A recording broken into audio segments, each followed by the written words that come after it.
Y, por supuesto, Diego Barovero, además de venir a charlar conmigo, viene a hacer su columna como todos los sábados, señor. Bueno, lo dijimos al principio, cuando estábamos iniciando la transmisión. No sé si la palabra es volvió la corrupción. Nunca se fue. Tenemos esa sensación. A pesar de los anuncios, de los discursos grandilocuentes, de las intolerancias, de los discursos altisonantes, lamentablemente ha sido noticia otra vez en estos últimos días. Volvió a la primera plana y a las portadas de los medios masivos, escritos, audiovisuales, y se han visto y se ven involucrados todavía hoy personajes de la más alta jerarquía en el gobierno del presidente Milei. Precisamente el que parecía ser el cisne negro, el que venía anunciando que era el cisne negro, que daba vuelta a la página de la historia para siempre, que la historia había llegado para cambiarse definitiva y totalmente, para volver a ser grande otra vez a la Argentina. Ese era el discurso, ese es el mensaje. Sus propaladores oficiales siguen haciéndolo y diciéndolo en esos términos.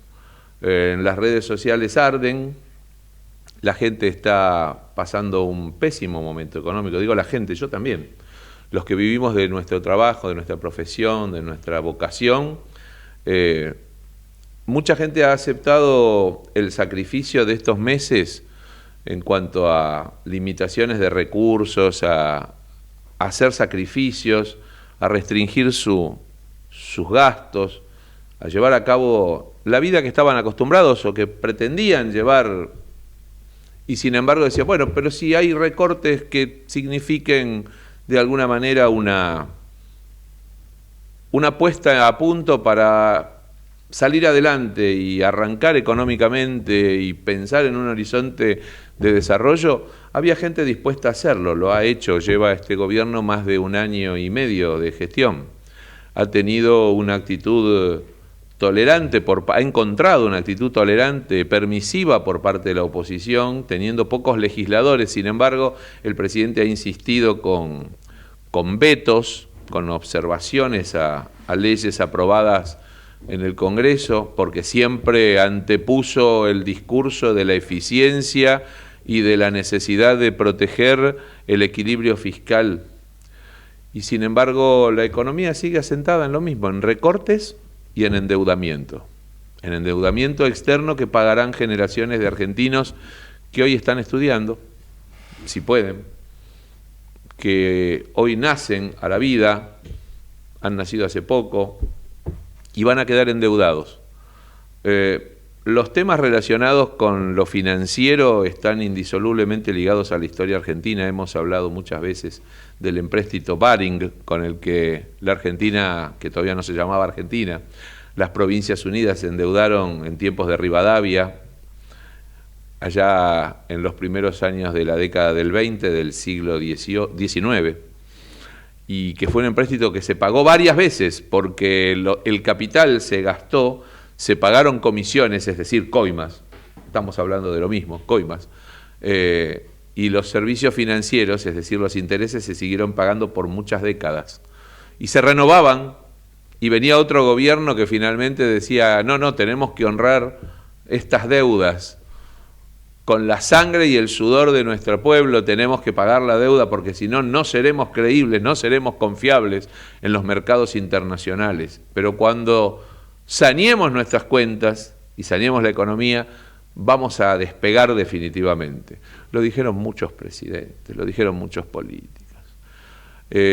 Por supuesto, ha habido y hay muchos políticos, muchos dirigentes a los que les guardamos el mayor de los respetos y el mejor de los recuerdos, que han sido honrados en la función pública y honestos en su vida personal, que han tenido conductas coherentes con lo que han pregonado, principios y valores a los que no renunciaron. Porque el poder, en definitiva, lo que hace es descubrir a la persona, dejarla en evidencia. Y ahora parece que estos personajes que llegaron a la política tan rápidamente y que tuvieron un estrellato tan fugaz, que desde los panelismos de televisión y las redes se convirtieron en la nueva esperanza de una nueva política en la Argentina, finalmente están volviendo a hacer lo mismo que se ha criticado, lo mismo que señalaron, lo mismo que cuestionaron, lo mismo que impugnaron.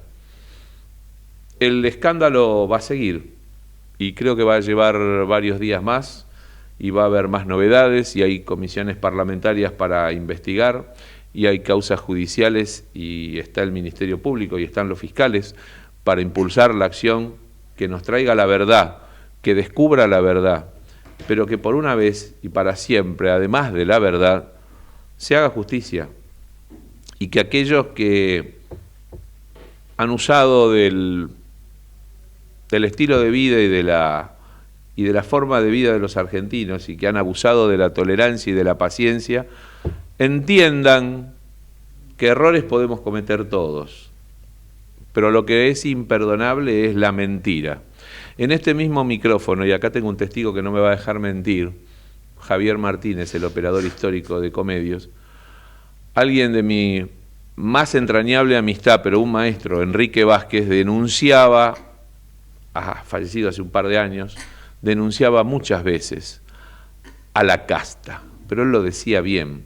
Él no decía la casta, la dirigencia democrática, los representantes de la democracia, del sistema democrático, de la política, no, él denunciaba a la casta, a los beneficiarios de la corrupción que desde la economía corrompía a la política para proteger los intereses de los poderosos en contra de las necesidades populares. Yo lo tengo, a Enrique lo tengo muy alto en mi recuerdo y quiero también hacerle un homenaje porque él decía la palabra casta. Y cuando se refería a un expresidente cuyo busto fue reinstalado por este gobierno, fue instalado por este gobierno en el Salón de los Bustos de la Casa Rosada, cuando hablaba de él, Enrique Vázquez decía el delincuente. No decía Carlos Saúl Menem, no hacía falta que lo dijera, el delincuente. Y el apellido Menem, que el presidente se cansó de enrostrarnos en los últimos meses como el mejor presidente de la vuelta a la democracia, con los escándalos de corrupción, con la voladura de Río Tercero para ocultar las pruebas del contrabando de armas, entre muchísimos otros escándalos. Otra vez el apellido Menem está en las primeras planas y relacionado directamente con la secretaria general de la presidencia, que es su hermana, Karina Milei, en este escándalo de coimas que hoy está sacudiendo la realidad política argentina. La solución no es replegarnos y pensar son todos iguales, porque no es cierto y no es justo decirlo. Hay elecciones en varias provincias, hay elecciones en octubre a nivel nacional, ciudadanos comprometidos y responsables, vayamos a las urnas, votemos, castiguemos con el voto la mentira, castiguemos la corrupción, castiguemos el latrocinio, no dejemos que nos roben la esperanza es lo último que se pierde, se dice. Nosotros tenemos una democracia todavía joven, pero que desde 1983, a través de ese pacto no escrito entre los argentinos de resolver nuestros conflictos, nuestras diferencias, en el marco de la paz y de la institucionalidad y la vigencia de las instituciones democráticas, tenemos la obligación de sostener, defender, mantener y consolidar. Era lo que tenía ganas de decir. Coincido absolutamente con usted, maestro, así que nada para agregar porque ya lo dijo todo nuestro querido Diego Barovero.